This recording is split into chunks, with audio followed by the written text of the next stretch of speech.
raced in Finale, I think 7 times now. The whole sort of like motivation behind this series is to spend time in these incredible places that I've gotten to go and just not really gotten to experience fully. Like I said, I've been to Finale about 7 times, but I don't know a single trail builder. I don't even know how long they've been. Like, there's mountain bikes everywhere. There's 100 different shuttle companies, but like, how and why?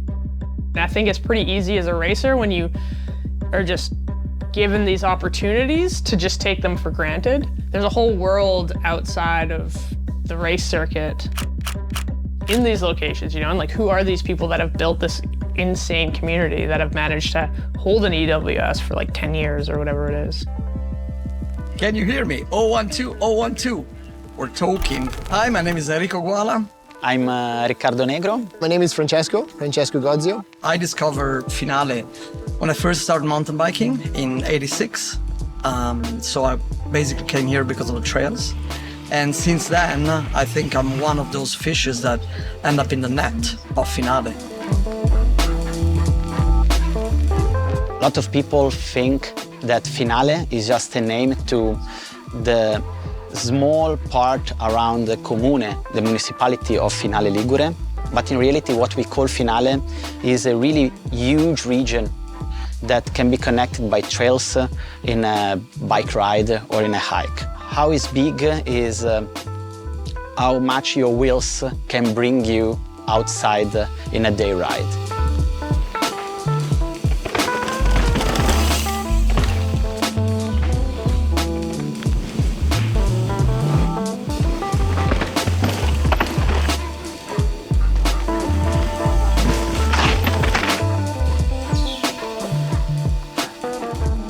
The history goes back a long time. We're talking primitives, talking 1,000 years ago.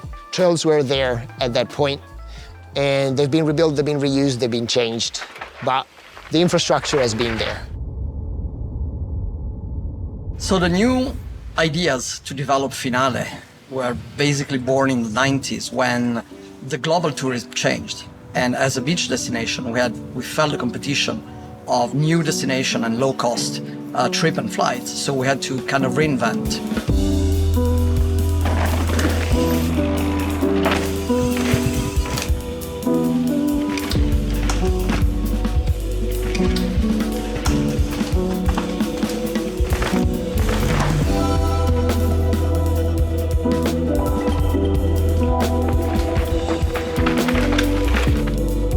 We basically turned the back to the sea and start to look at the mountains where people lived for many years. And the heritage we have today and we had in the 90s was a lot of trails. And we started to look into how we can turn this heritage into something that people would eventually enjoy. Let me say that this working group of people find out that basically events were the only way or the best way for the budget that we had to invest to promote the destination. Events basically talk to a very specific target, and we wanted to talk to mountain bikers. One of the first people that I got in touch with in here with the event business has been Ricky, like legendary race organizer since like the first ages, 2008 onwards. For 15 years, I was the race director of the events. Organized events became also a part of me.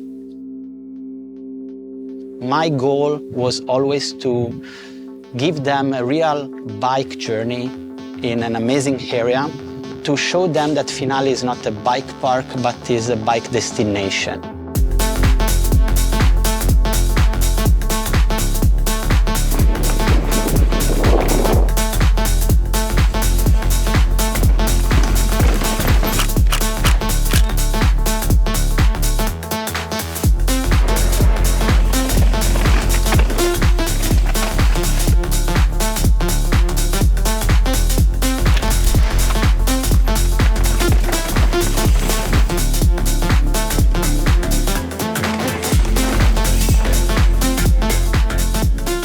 And then in 2008, thanks to Enrico, I discovered a new way to think about an event, a new format of events. Was the Enduro.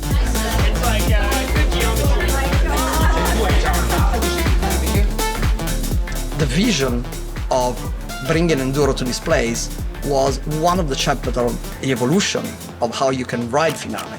And Finale is valley, flatlands, mountain peaks, and so the Enduro experience is what makes a very good experience if you do it here in Finale. You go up and down the whole day.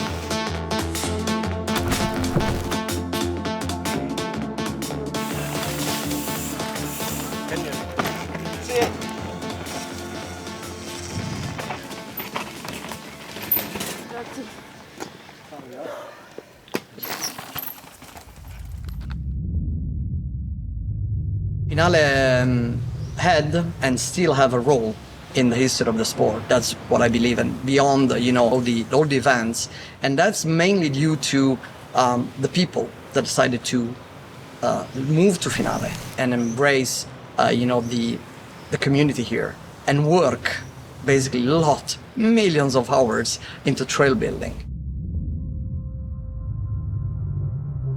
Allora, tra andare in mountain bike o costruire i sentieri per la mountain bike non c'è una cosa che preferisco, perché uno è una conseguenza dell'altro, no? È come costruirsi un giocattolo con cui poi giocherai, è la stessa cosa, per cui ho molta soddisfazione nel costruirli e molta soddisfazione poi nel percorrerli.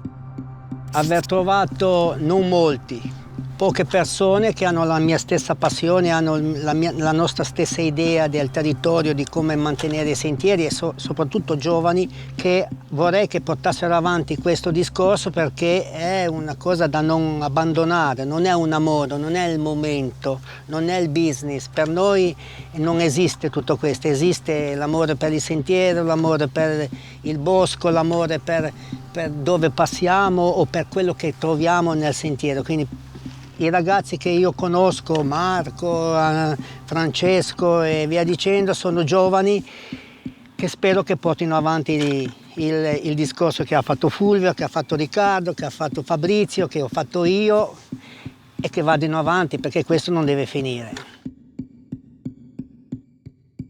Io, essendo uno snowboarder e un surfista da onde, ho sempre tracciato i sentieri con la stessa sensazione che mi dà quando andavo con lo snowboard nella neve fresca, nella powder, o quando surfavo un'onda che ha un andamento sempre che oggi viene definito flow. Quindi io sfruttavo tutti questi avvallamenti tipo half pipe per girare dentro con stafare, e mi sono inventato un po' quello stile lì. Devo dire, la cosa bella del finalese è quello che tutti abbiamo apportato nelle nostre diversità comunque una tipologia di sentieri che è difficile trovare in altre parti del mondo. È molto importante che in questi anni si sia strutturata un sistema per mantenere i sentieri del finalese, perché era impossibile pensare di portare avanti un discorso legato al mondo del turismo con un'affluenza simile senza mettere in piedi una struttura composta da persone che operano nella manutenzione dei sentieri.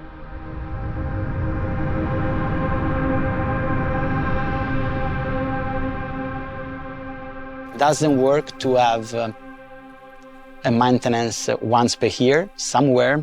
It's really important to maintain constantly every trail.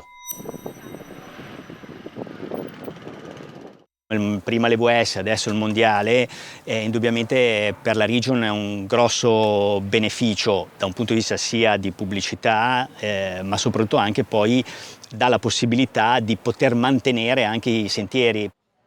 We ran Super Enduro since 2008, and at some point, Chris Ball, that used to be at UCI, got in touch with us and came to see the event in 2011. And basically, we discussed at that point what would have been the next evolution of the sport. So UCI got in touch, super interested. They kind of launched the Enduro World Series that was planned for 2012 2013 within UCI. But then they couldn't make a decision, they couldn't process, you know, the rules and everything in time for the season. You know, the meeting committee, they have like 2-3 meeting committee at UCI, and during that meeting committee, they had to discuss a big doping case. It was the case of Lance, and it basically, you know, UCI got, let's say, under this big discussion on a global scale, and so there was no time for Enduro. But we felt it was time for Enduro to hit the world, and so we did. So we basically started kind of our own company with Chris and Fred, and EWS was born. So Finale started with Super Enduro, but then since EWS started in 2013, we never miss a single year.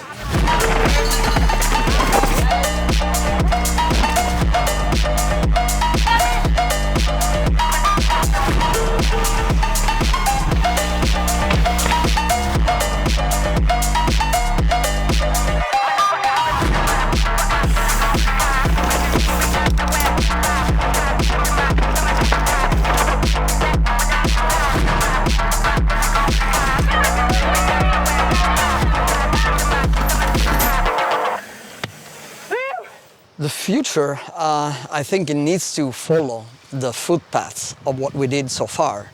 And if there's one thing that Finale was able to do over 30 years, it's to always evolve with the market, the bikes, the riding.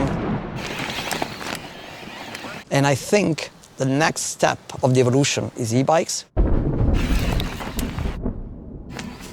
Ho iniziato a disegnare dei sentieri, delle zone più che dei sentieri, dove il motore non è più così fondamentale, ma è, diciamo, è più importante la tecnica e la capacità di guida, la capacità di stare sulla bici. Allora, in questi anni sicuramente c'è stata un'evoluzione del movimento legato alle mountain bike, mai più avremmo immaginato che 25 anni fa, quando abbiamo iniziato, che gli sviluppi sarebbero stati quelli che possiamo vedere oggi, con centinaia, migliaia di persone che arrivano da tutta Europa e anche da alcune località del resto del mondo, vengono proprio per capire cos'è la realtà Finale Ligure.